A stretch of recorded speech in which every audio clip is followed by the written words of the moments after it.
Hello everyone, I hope everybody is doing well. So we will be continuing today SQL commands in the subject DOD, that is document oriented database. So as we have discussed these topics in the last classes, that is DDL commands and DML commands. So these were the two commands which we have discussed, that is a create, drop, alter, truncate, insert, update, delete. So these topics we have already, these commands we have studied in the last two videos. You can just refer them for DDL and DML commands.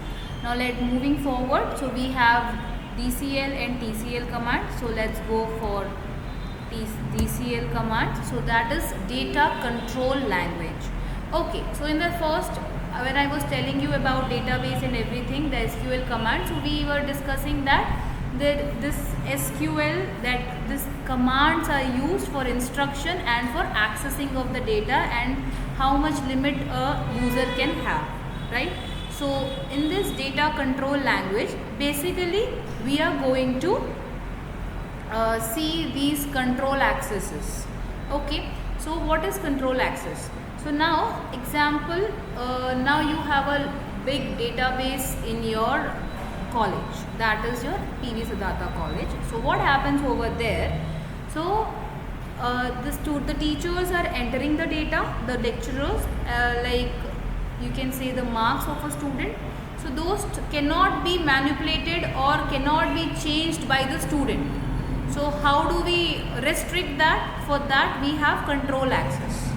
So that is how we are using. So as a lecturer, we will be having the access. So we will be granted the access to enter the marks, and you will be having the view access.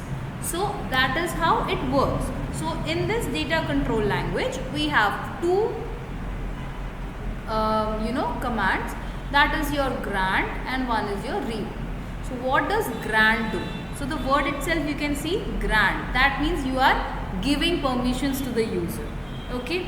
So this is the syntax we are using: grant, select, insert on table name to user name. Okay.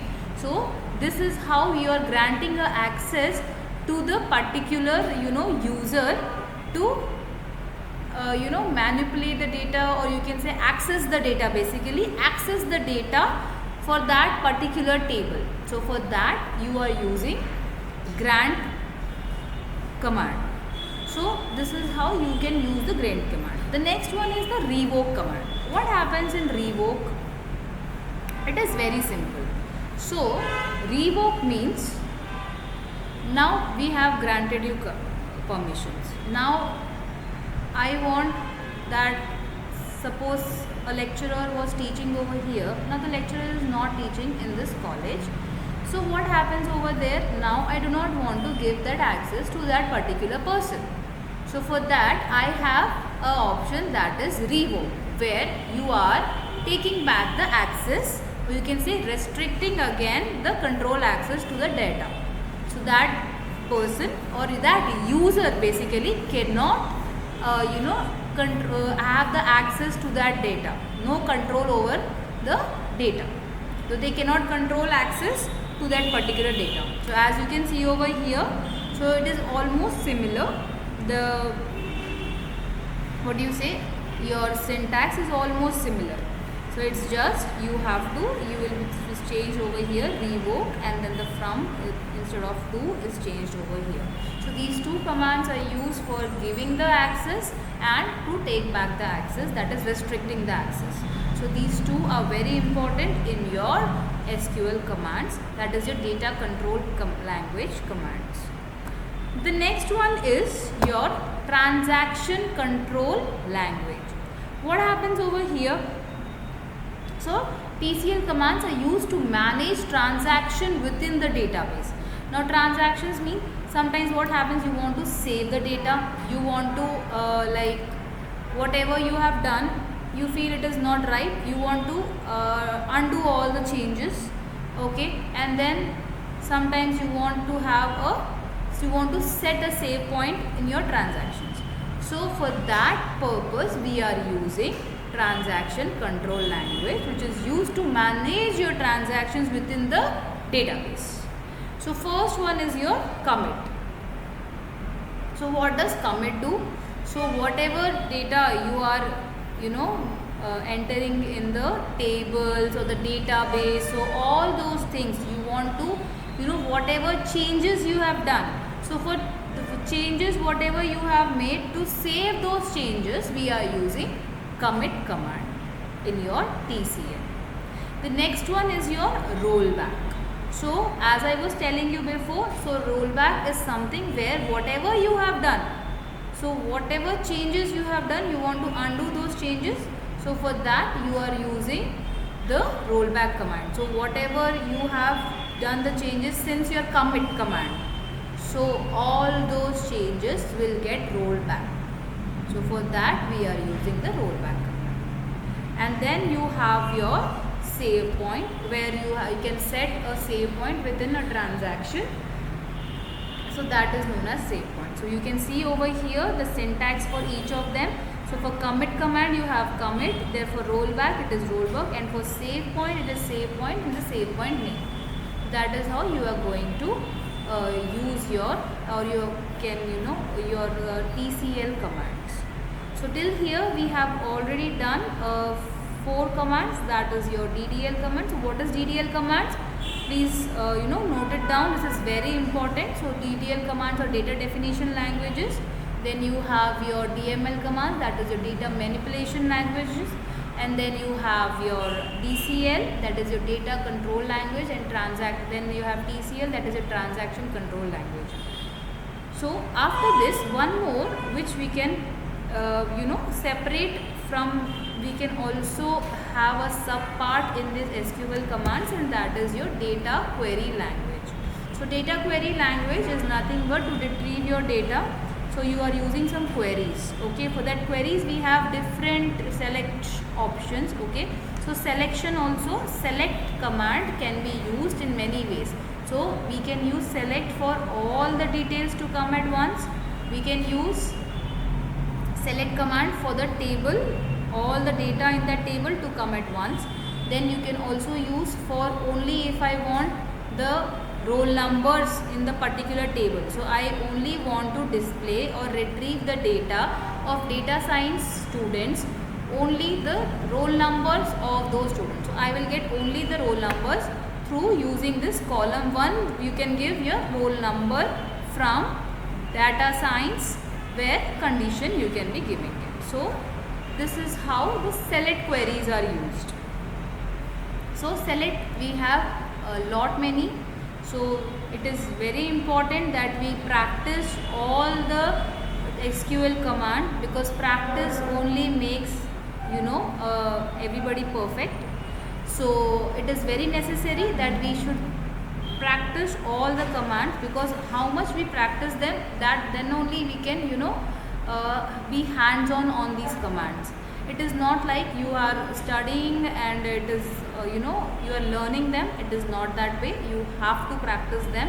These are something which cannot be understood even only by learning. It has to be done by you. So few important SQL commands which are very useful, so please note them down. It is very important for you. So this is a brief what I have given. So as you can see, you have the select command. So select, where used to retrieve the data, as you can see. Then you have insert, it is used to add new data to a database, right? Because update is something where you are updating the modifying the existing data. But if you want to add something new, the data, whichever fresh new data, so then you have to use a insert command. Updating is for only modifying or manipulating the existing data in the database. Then you have delete, where you can remove all the data from your database. Do not get confused with delete and drop, because delete is something where you are deleting the data in a table. But drop is something where you are dropping, that means deleting the whole table. So you are deleting the whole table, there is no table. Now AI, artificial intelligence class is there. So if I am dropping the table, drop, the table name is AI.